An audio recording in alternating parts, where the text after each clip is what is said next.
Protein is having a moment. It's in our coffee, our cereal, our snack bars. We're told to eat more of it, chase it, supplement it. But here's the strange part. The people most obsessed with protein often don't need extra at all, while the people who need it most are quietly getting too little. And if you're over 50, that shortfall has a name, and it's costing you something you can't easily get back. That something is muscle. And muscle isn't about looking strong. It's about staying strong, getting out of a chair, keeping your balance, staying independent for decades. So let's clear up the confusion. By the end of this video, you'll know what protein actually does, how much you really need, especially as you age, and the simplest way to get enough without living on shakes. Stay with me, because there's a breakfast habit quietly costing you muscle, and I'll finally answer whether you can eat too much protein. This is part 2 of our 3-part series on the nutrients that build you. And this one is, quite literally, the builder. In episode 1, we said carbs are your body's fuel. Well, if carbs are the fuel, protein is the construction crew. When you eat protein, your body breaks it into amino acids, the building blocks it uses to repair and rebuild almost everything. Not just your muscles, but your skin, your bones, your immune cells, your enzymes, and even your hormones. Your body is constantly tearing down and rebuilding itself, and protein is the raw material it uses to do so. Run low, and the repairs slow down. Here's why this matters more as you get older. Starting around 50, we naturally begin to lose muscle, and that loss speeds up with each decade if we do nothing about it. Less muscle means less strength, a slower metabolism, poorer balance, and a harder time staying independent. The good news: this is one of the most reversible parts of aging.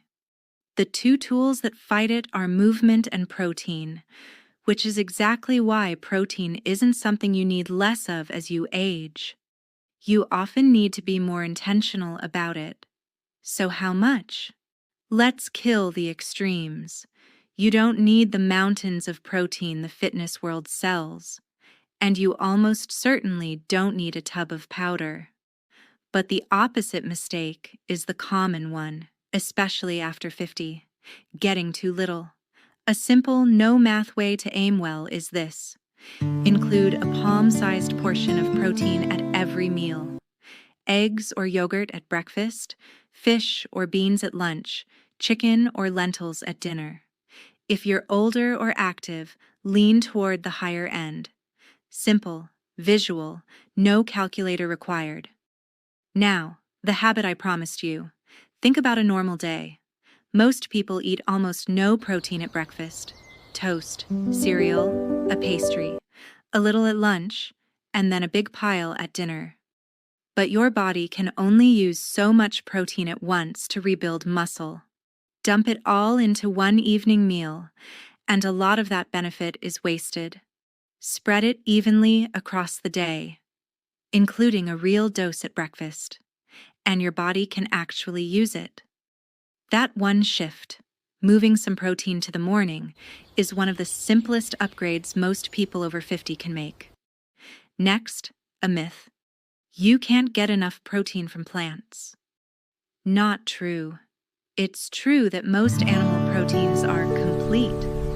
They contain all the amino acids your body needs, while many single plant foods are missing 1 or 2.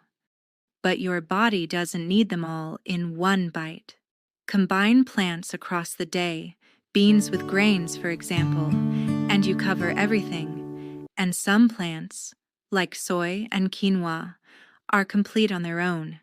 So whether you eat meat or not, you can absolutely build enough protein.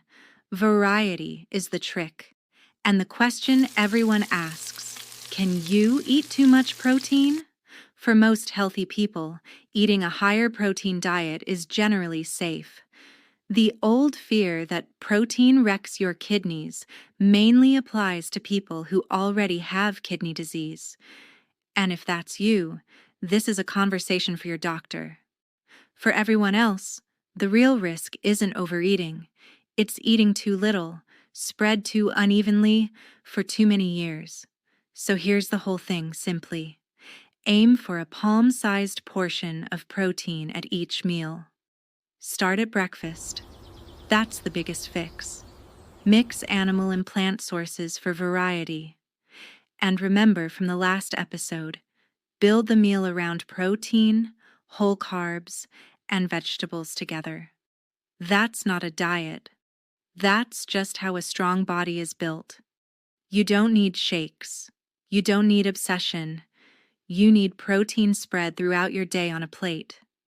So tell me in the comments, how much protein do you usually get at breakfast? Be honest. I think a lot of us are about to rethink our mornings. If this was useful, give it a like, so it reaches more people who want to stay strong as they age.